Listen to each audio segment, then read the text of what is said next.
My name is Adrienne Whitfield, and I am 34 years old. 16 hours after my daughter was born, my mother-in-law stood at the foot of my hospital bed and told my surgeon that she, not my husband, not me, was the one legally authorized to decide whether I lived through the next hour. But here's what none of them knew. Standing in that waiting room with their coffee going cold and their heads bowed for a prayer that hadn't been asked for, I had already fixed it. 14 months before that morning, before I even knew there was anything to fix, I had already put the truth on file with the county, with my own employer, with a woman who wears her reading glasses on a chain and does not say the word unbelievable lightly. My mother-in-law had built her whole plan on a piece of paper. She just never checked whether it was still standing.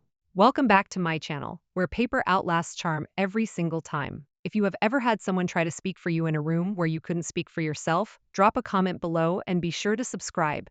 To explain what happened in that waiting room at Cumberland Ridge Medical Center, I have to go back almost 6 years. To the week I signed a stack of employee benefits paperwork I barely read because I was 28 years old, exhausted from orientation, and certain that nothing in that folder would ever matter. I was wrong about that. I want to be honest about that from the start, because a lot of this story is about the difference between what I assumed didn't matter and what turned out to matter more than almost anything else in my life.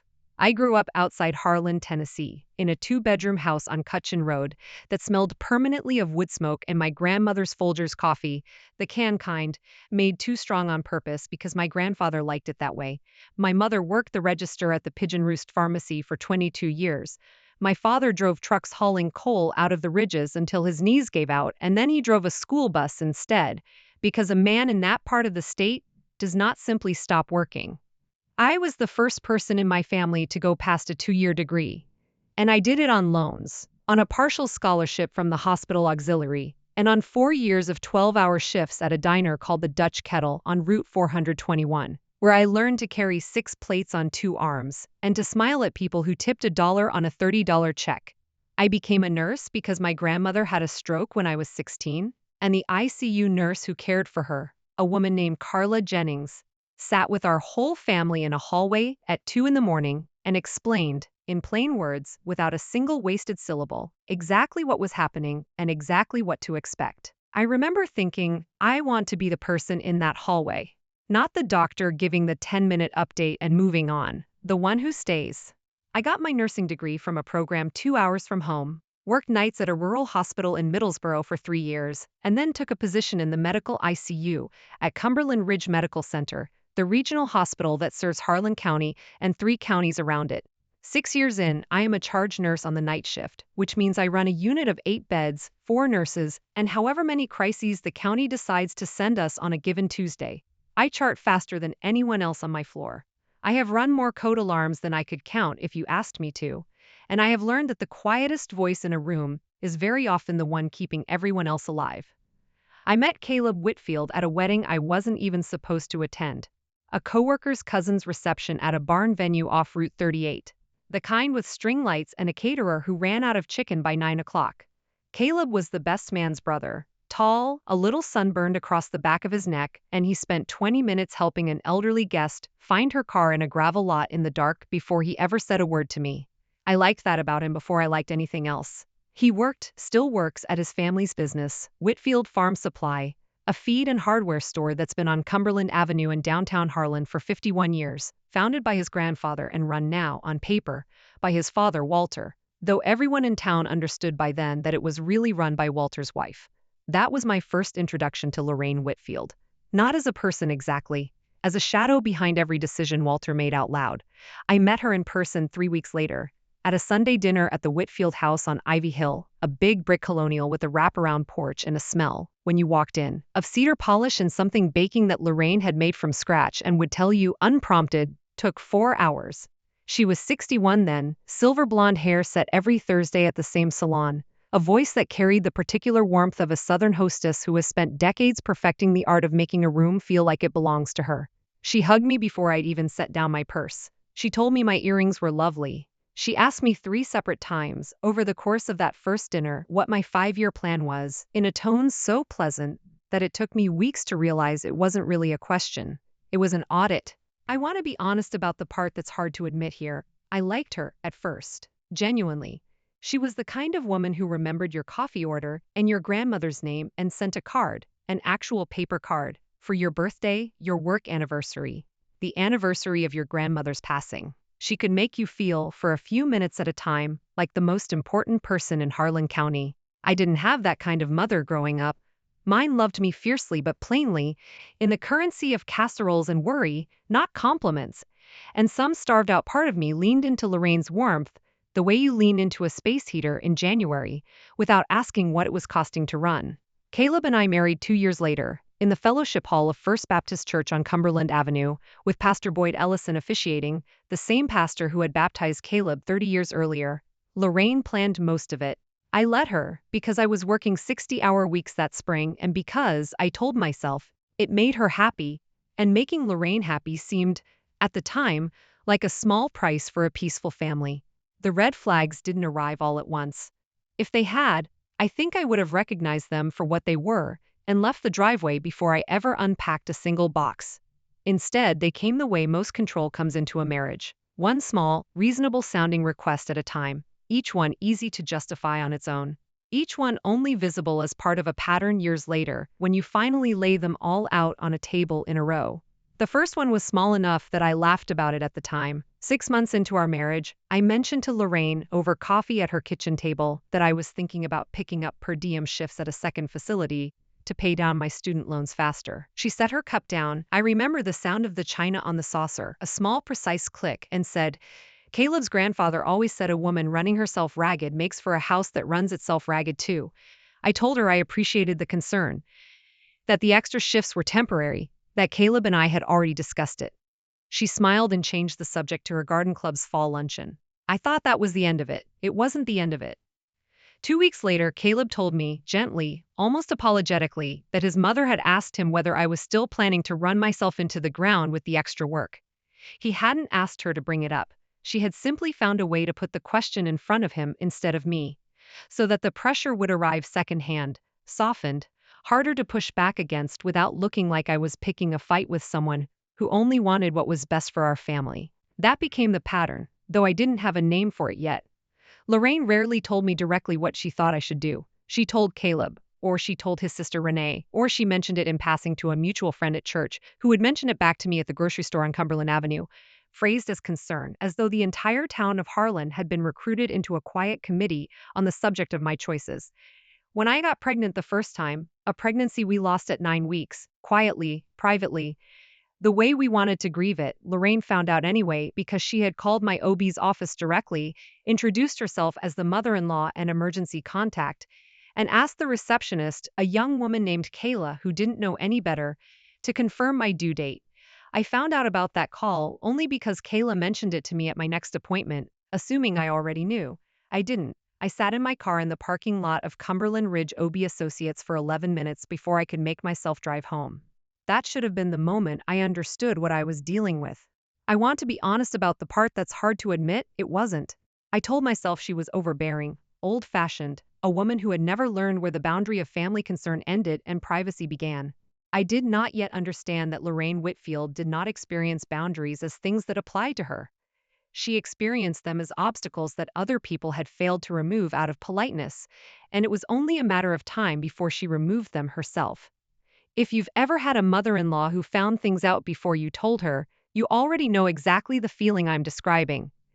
The document that would nearly cost me my life was signed on a Tuesday afternoon in February, 14 months before my daughter was born, and I have almost no clear memory of signing it at all. I had pneumonia that month, a bad case, the kind that turns a working nurse into a patient for 2 miserable weeks, running a fever of 102, coughing hard enough to pull muscles in my ribs, on a course of antibiotics, and, for 3 days, a low dose of a sedating cough suppressant that left me foggy from noon until I finally slept.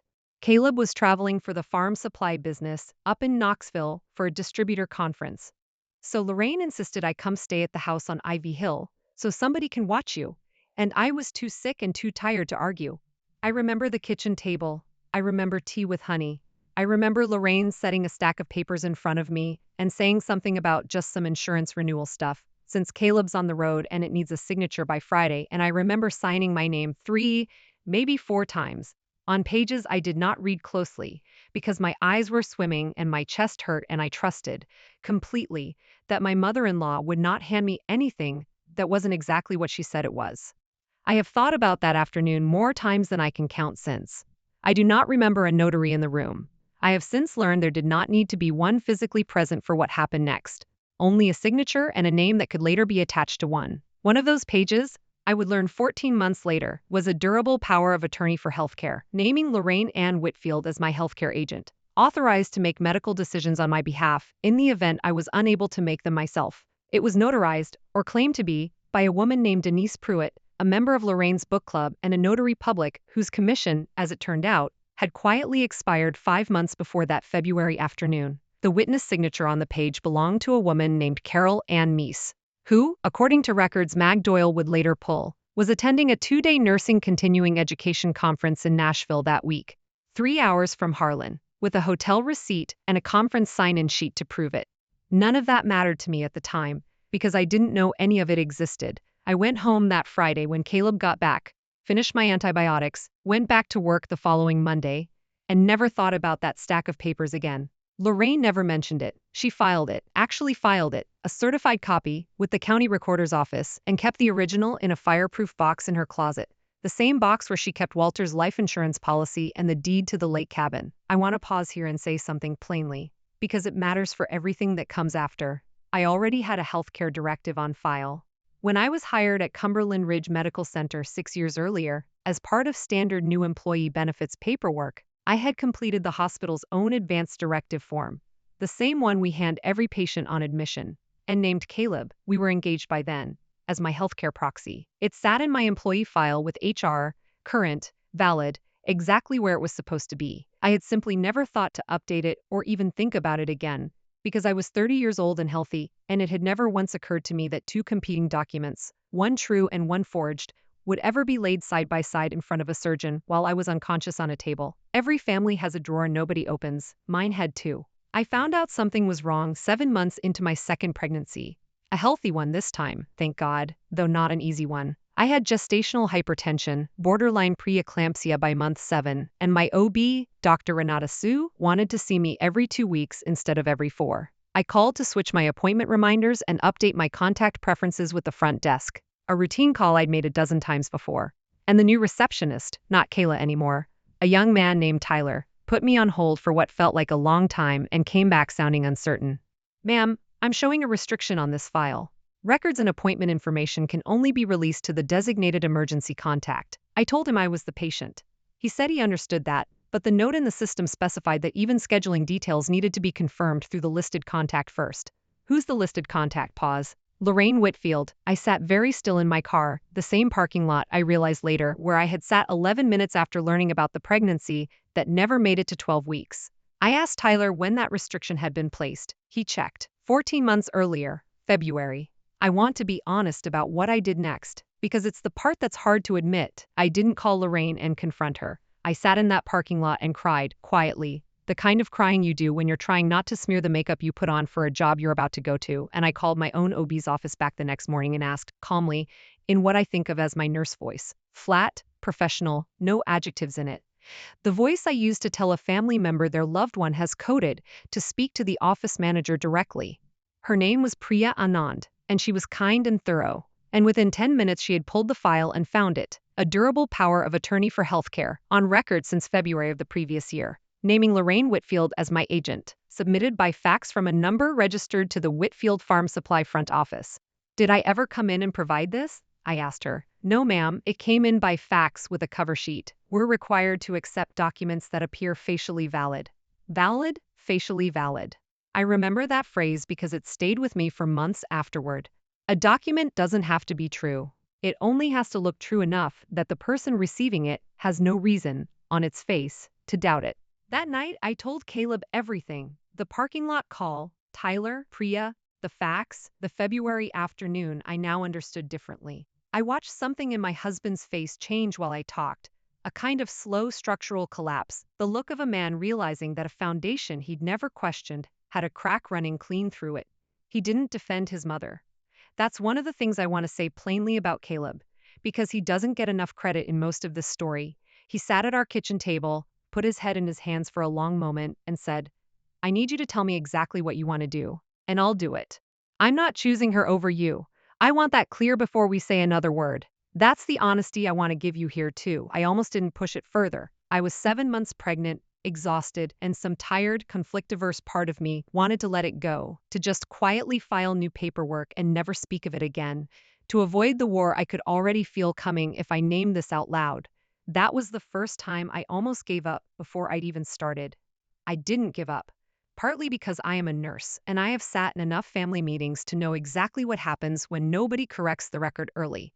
The wrong version calcifies, and by the time it matters most, it's the only version left standing. And partly because of one phone call. Carla Jennings, the same charge nurse who had sat with my family in that hallway when I was 16, now a friend and a colleague on my own unit, was the one who gave me the name. You need Mag Doyle, she told me over coffee in the break room, in the particular tone nurses use when they are being completely serious under a layer of dry humor. She's handled 3 elder fraud cases for families on this floor. She does not say wow lightly. If Mag Doyle says wow, you're in real trouble. Mag Doyle's office sat above the old hardware store on Kentucky Avenue, 3 doors down, ironically, from a competing farm supply that had put Whitfields out of the seed business 20 years earlier. She'd practiced law in Harlan County for over 30 years, wore her reading glasses on a beaded chain, and had a way of listening that made you feel like she was already 3 steps ahead of your own sentence. I brought her everything: the fax cover sheet Priya had printed for me, the restriction notice, the timeline of that February week, as best I could reconstruct it. Mag read through it twice without speaking, which I would come to learn was her way of taking something seriously.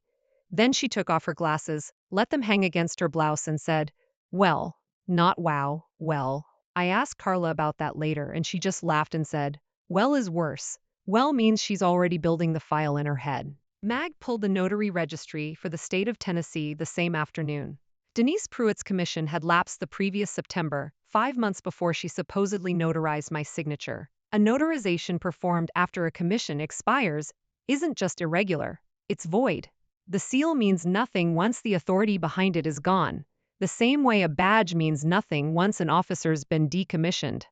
Then Mag found Carol Ann Meese, the listed witness, through the State Nursing Board's continuing education database, cross-referenced with a hotel folio Carol Ann herself provided, without hesitation.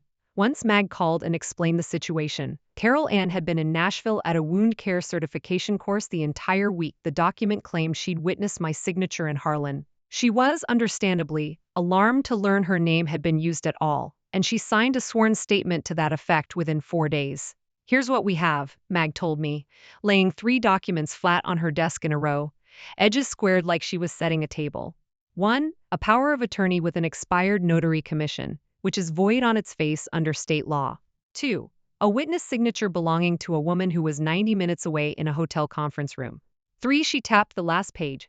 Your original, valid advance directive, on file with your own employer since the day you were hired, naming your husband, never revoked, never superseded by anything that would hold up for 5 minutes in front of a judge.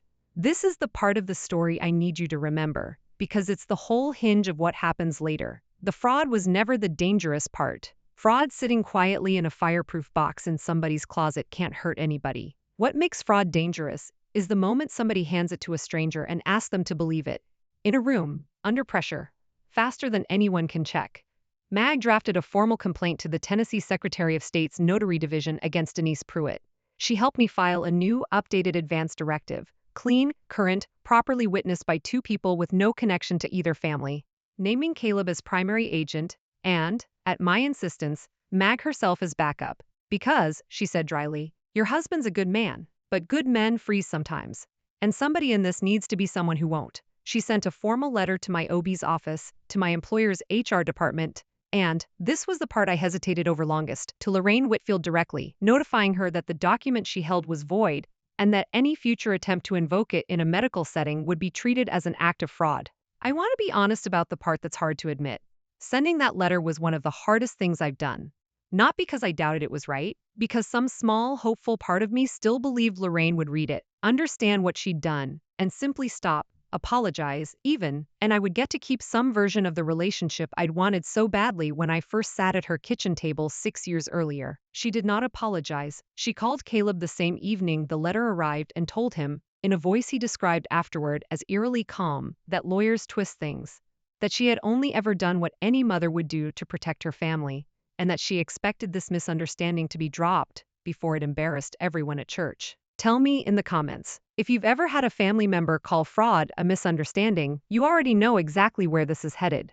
I don't tell you what I'm about to tell you to excuse what Lorraine did. I tell you because it's true, and because a story where the villain is simply evil for no reason isn't honest.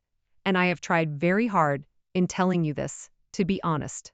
Lorraine's own mother, a woman named Opal, died in 1979, when Lorraine was 19 years old, during what should have been a routine hysterectomy at a hospital 40 minutes from Harlan that no longer exists. There was a complication, a transfusion reaction the surgical team of the time didn't catch quickly enough, and Opal never woke up. Lorraine was the one who identified her mother's body. She has told this story exactly twice in the years I've known her, both times in the same flat, rehearsed cadence people use when they've worn a story smooth from retelling it only to themselves. I did not know that story on the February afternoon she handed me a stack of insurance paperwork. I learned it much later, from Walter, quietly, on the porch of the Ivy Hill house, in a conversation he clearly needed to have with someone. She spent 45 years convinced that if she'd just been the one in the room, if somebody in that family had had the authority to slow the doctors down and ask more questions, her mother would still be alive, he told me, turning his coffee cup slowly on the porch rail. I'm not telling you this to make you feel sorry for her. I'm telling you because I think it might help you understand what she thought she was doing, not what she did. What she thought she was doing, I understand the difference now. Lorraine wasn't trying to control me the way a woman controls something she resents. She was trying to prevent a hospital room she'd stood in 45 years earlier from ever happening again, and she had convinced herself, somewhere along the way, that being the one holding the authority, not asking for it, not earning it, simply taking it, was the only way to guarantee she'd never again be the person in the hallway who couldn't stop what happened next. That fear doesn't make forgery legal. It doesn't make what she did to my medical records, my privacy, or eventually my own life acceptable. But I think it's the truest answer to the question everyone in Harlan asked afterward, in low voices at the Dutch Kettle and after church on Cumberland Avenue. Why does a woman who bakes for the whole congregation end up doing something like this? The answer is that grief left untreated for 45 years doesn't go away. It finds a new hallway to stand in. My daughter, Opal Renee Whitfield, yes, I named her that, and I'll explain why later, was born on a Thursday morning in October, 3 weeks early, by scheduled C-section because of the preeclampsia that had been climbing steadily since month 7. The delivery itself was, by every measure that morning, unremarkable. I remember the fluorescent lights of the OR, the specific cold of the room, the smell of the surgical scrub, iodine and something antiseptic underneath it, and then the sound every mother in my position waits for, of my daughter crying for the first time, thin and furious and perfect, at 8:47 a.m. What happened after that is mostly reconstructed for me, from the chart, from Caleb, from Carla, from Dr. Sue herself, because by the time it mattered most, I was not conscious to witness my own emergency. Postpartum hemorrhage. It happens in roughly 1 to 5% of deliveries, and I had spent 6 years as an ICU nurse understanding exactly how fast it can turn catastrophic. A slow, then sudden, then overwhelming loss of blood that a body simply cannot replace on its own timeline. By 10:15 a.m., 90 minutes after Opal was born, I had lost enough blood that my care team activated a massive transfusion protocol and paged Dr. Sue back to the OR. My uterus was not responding to the standard interventions. The next step, if bleeding didn't stop within the window they were watching, was an emergency hysterectomy, the only remaining option to save my life. Caleb would step out during the escalation, white-faced, holding our daughter in a hospital blanket because there was nobody else to hand her to. And that is exactly the moment Lorraine Whitfield walked into the surgical waiting area at Cumberland Ridge Medical Center, having driven straight from Ivy Hill, the second Walter called to tell her labor had started, and found a nurse she recognized from church, a young woman named Beth Colley, not one of my colleagues, working the floor that morning by chance, standing at the desk. I need to speak with whoever is making decisions for Adrienne Whitfield, Lorraine said. I am her medical proxy. I want to pause the story here for a moment, because this is the part that's hard for me to tell. Even now, even knowing how it ended, I was on a table, unconscious, bleeding, with a surgeon deciding in real time whether to remove an organ to keep me alive. And 40 feet away, in a waiting room, my mother-in-law was reaching into a fireproof box in her memory and handing a stranger a piece of paper she had known for 8 months was void. Beth Colley, 26 years old, 2 years out of nursing school, did what any of us would have done. She pulled the chart, saw a healthcare proxy notation, saw a name, and here is where the story could have gone very differently, if not for a decision made 8 months earlier in a lawyer's office above a hardware store on Kentucky Avenue.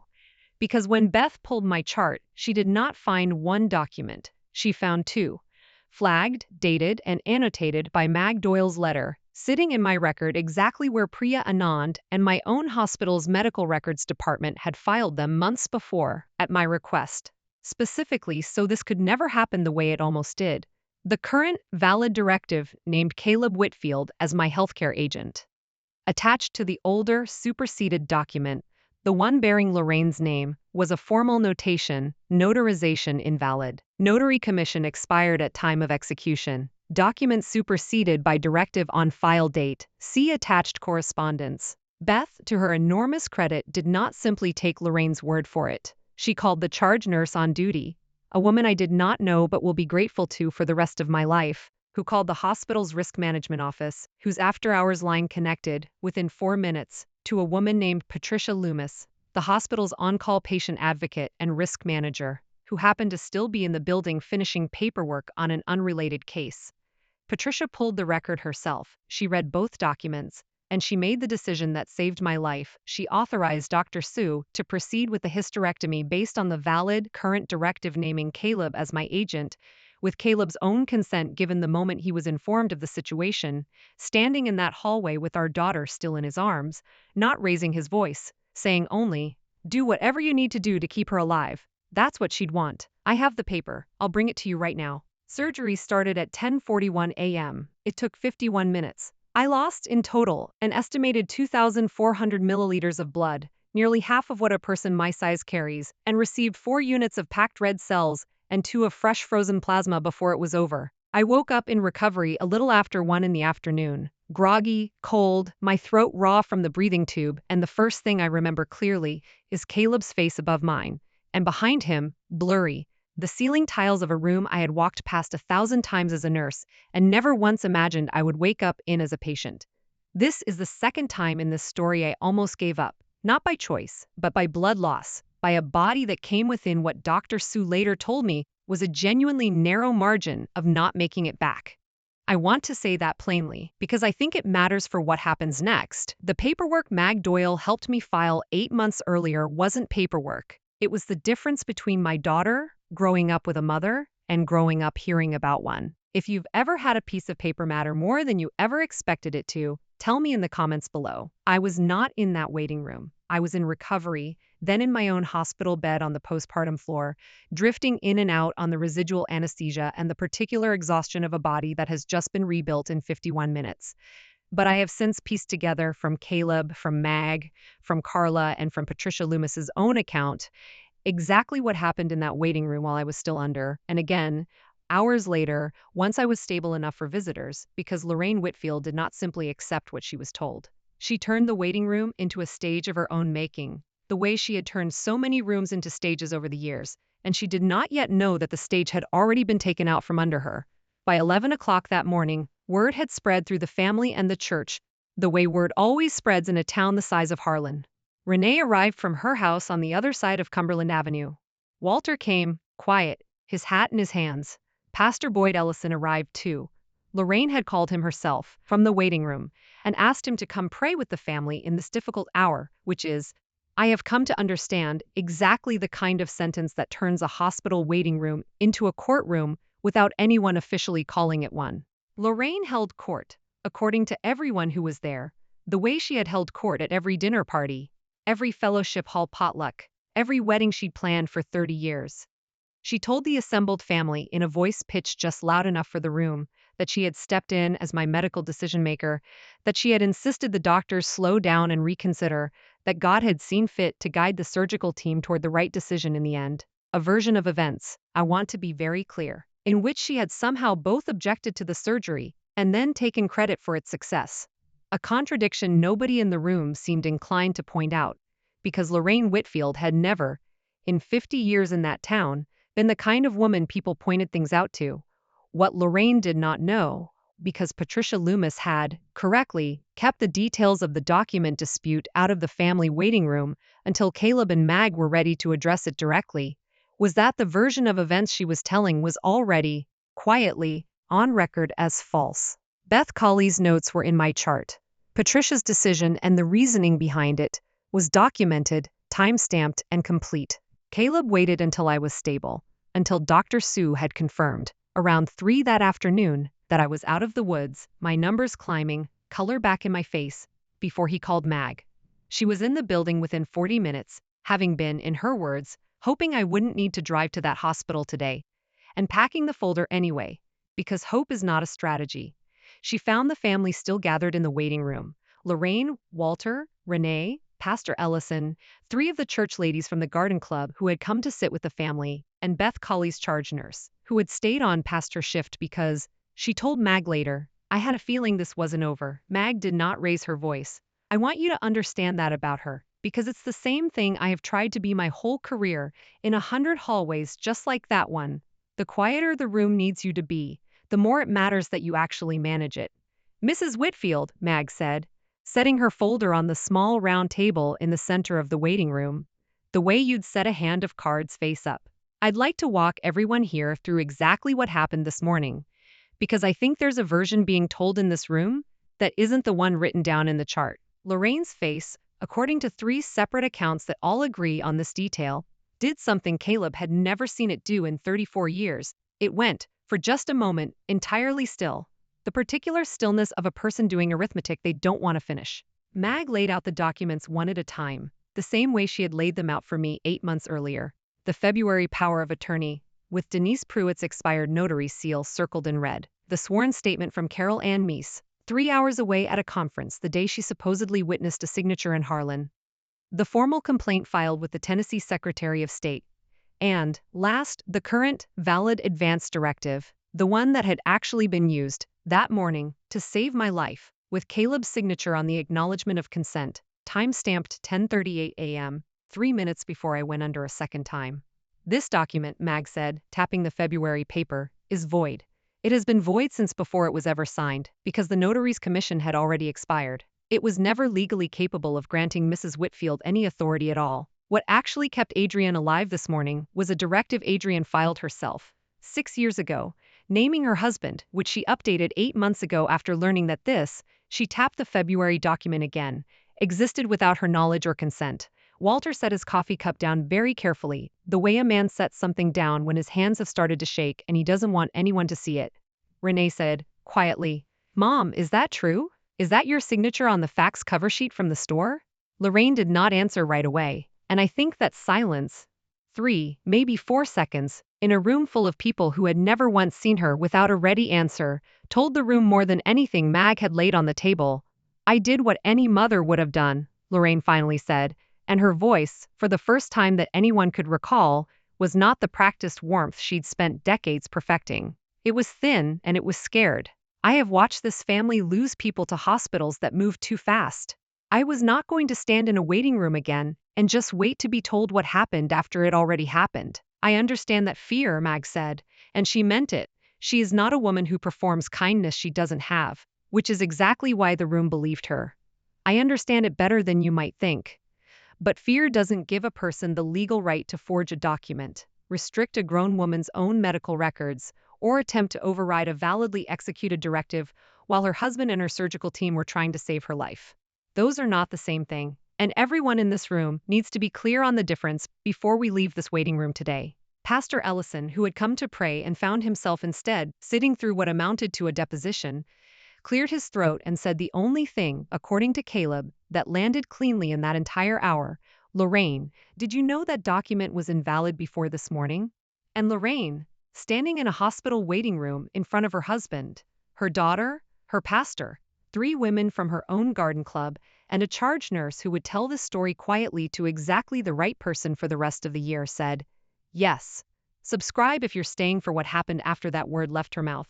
There is a particular kind of silence that follows a confession nobody was fully braced for, and Caleb described it to me later as the sound of an entire room recalculating everything they thought they knew about a person. All at once, without anyone saying a word.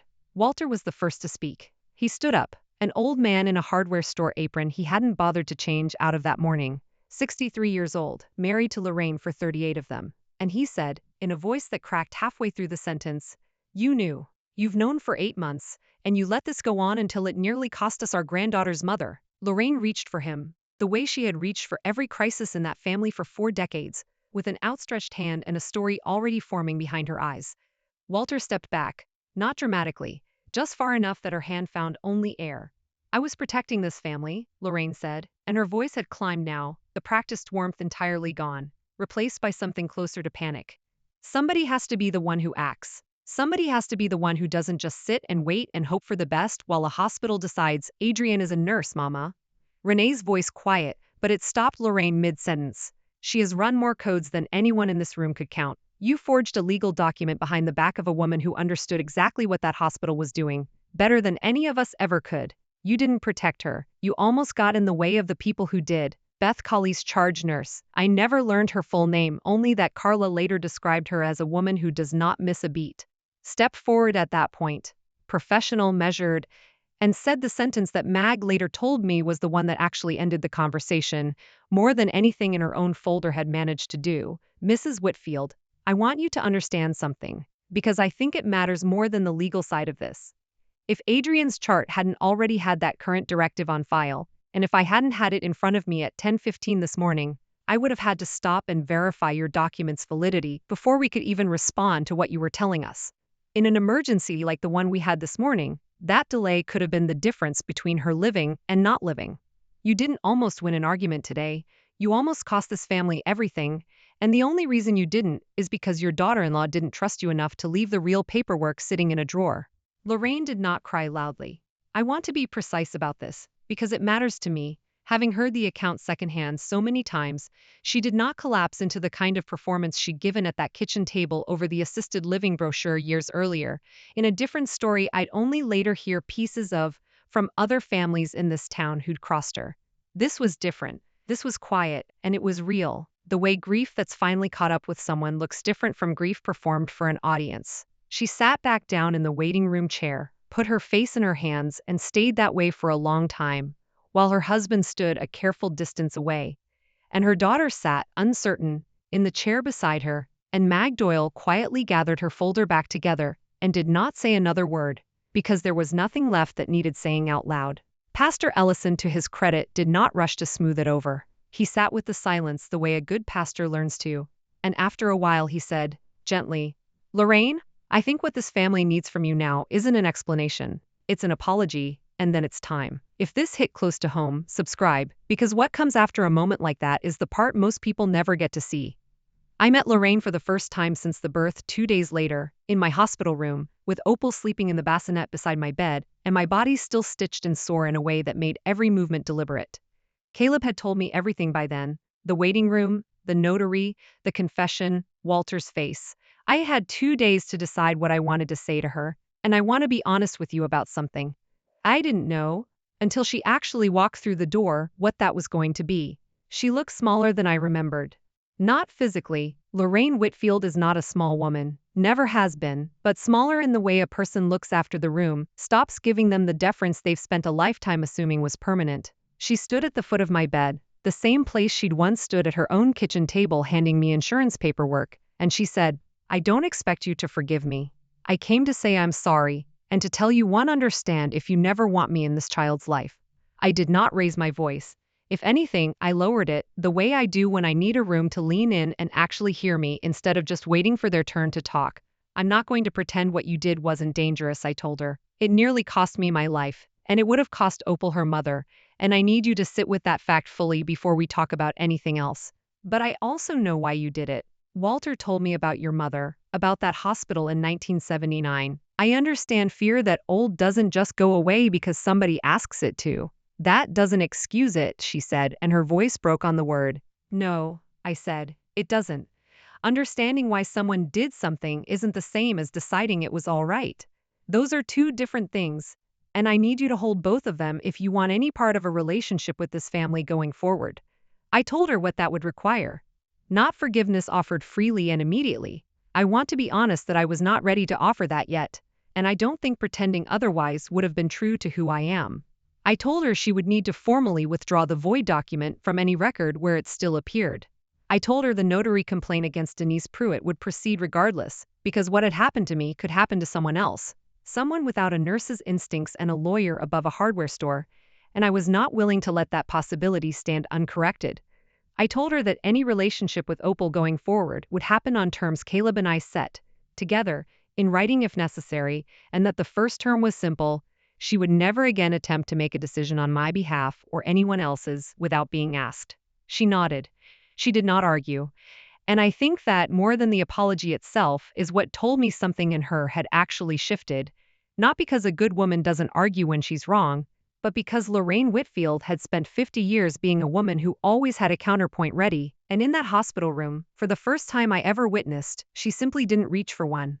6 weeks after I was discharged, the Tennessee Secretary of State's Notary Division formally revoked Denise Pruitt's commission, retroactively confirming what MAG had already established, that it had lapsed the previous September, and issued a citation that came with a $500 civil penalty and a referral for possible criminal review, given that the document had been used, however briefly, in an active medical emergency. Denise Pruitt has not renewed her commission since. She left the Garden Club within the year. MAG's total legal fees for the 8 months of work, the notary complaint, the directive filing, the correspondence, and her time in that waiting room came to $2,150, which Caleb and I paid gladly and would have paid 3 times over. Cumberland Ridge Medical Center, following an internal review, updated its intake protocol so that any healthcare proxy document flagged as disputed or superseded triggers an automatic verification hold before it can be acted on in an emergency. A policy change Patricia Loomis told me quietly should have already existed, and now it does, and if it saves one more family the morning your family had, it was worth the paperwork. Lorraine and Walter separated for 4 months that winter, not a divorce, but what Walter described to Caleb as a season I needed to figure out who I'd been standing behind for 38 years.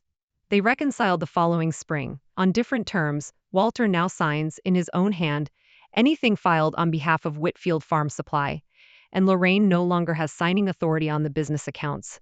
A change Walter made quietly, without ceremony, the same week the notary citation was finalized. Lorraine sees Opal twice a month now, always with Caleb or me present, exactly as agreed. She has not asked to change those terms. She sends a card, still, on birthdays and anniversaries, though she signs them differently now, just her name, no longer the elaborate flourish she used to add, as though some part of her understands that the performance of warmth is not what this family needs from her anymore.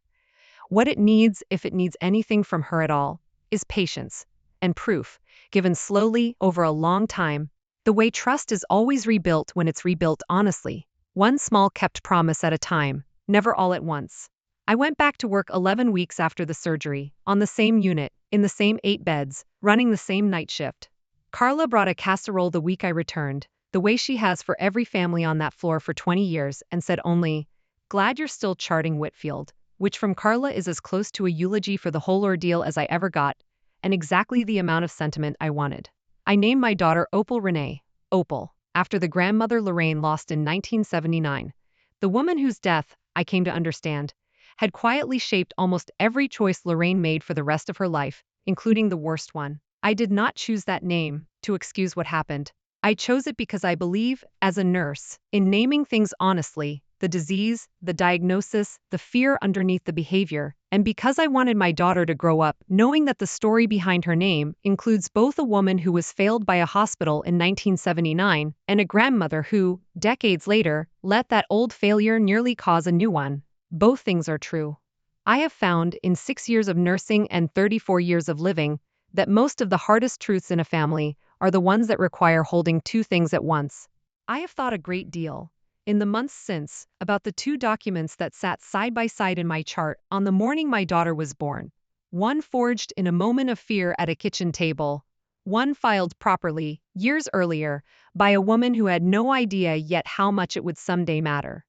I think about how close those 2 pieces of paper came to being confused for one another, how much depended on a young nurse named Beth Colley pulling a chart carefully instead of quickly, on a risk manager named Patricia Loomis staying late to finish unrelated paperwork, on a lawyer above a hardware store who took a stack of insurance forms seriously enough to check every signature against a state registry. I think about my grandmother's stroke, and the ICU nurse in that hallway who explained things plainly instead of vaguely, and how that plainness is the thing I have tried to build my entire career around. And I think about Lorraine's mother, dying in a hospital room 45 years before I was ever wheeled into one, and how grief that goes untreated long enough eventually looks for somewhere else to live, and sometimes it moves into the very family it was trying, however wrongly, to protect. Every shift I work, I ask patients and their families the same question I've asked 1,000 times. Do you have a healthcare directive on file, and does the right person know where it is? Before that October, I asked it as a formality, part of the intake checklist, a box to check before moving on to vitals. I don't ask it that way anymore. I ask it the way you ask a question when you already know firsthand exactly how much can hinge on the honest answer. A signature is not the same as consent. A document is not the same as the truth. And love, even the real kind, even the kind that bakes for 4 hours and remembers your birthday and would, in its own broken way, walk through fire for you. Love without honesty is just a very convincing forgery of the thing it claims to be. Drop a comment, hit subscribe, and I'll see you in the next one.